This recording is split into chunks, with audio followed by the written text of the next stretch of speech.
Itong mga ping-pong ball, yung paiikutin ko sa loob ng dalawang plastic cups na ito. Basta kailangan magdikit. Ayan. Nilagyan ko ng clay ang pagitan ng dalawang plastic cups, tapos i-compress ko lang sila. Okay. Kapag pinakaikot ko ito, ano sa tingin nyo ang mangyayari sa dalawang ping-pong balls na nasa loob?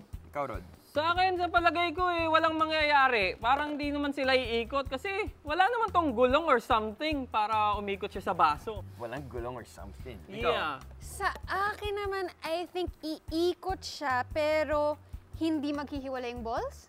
Iikot pero hindi maghihiwalay ang balls. Talaga? Imposible naman yun, Janine. Sa akin, iikot yung ping-pong balls. Pero ang tanong, kung magdidikit ba sila o magsasama sa iisang direksyon kapag pinaikot na ito ni Kuya Chris.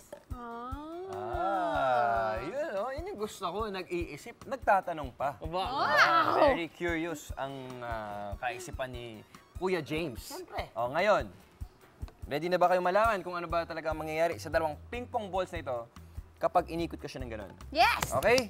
Alright, it's experiment time. Let's do this. Okay, Watch closely. O yan, magkadikit Tingnan. sa umpisa yan. Magkadikit sila sa umpisa, di ba? Oh. Yes.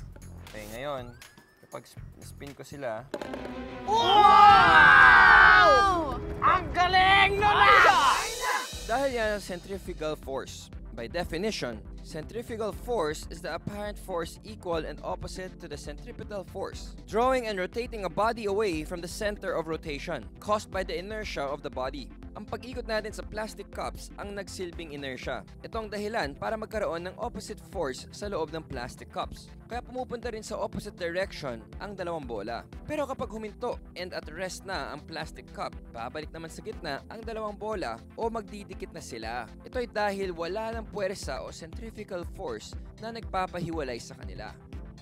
I believe.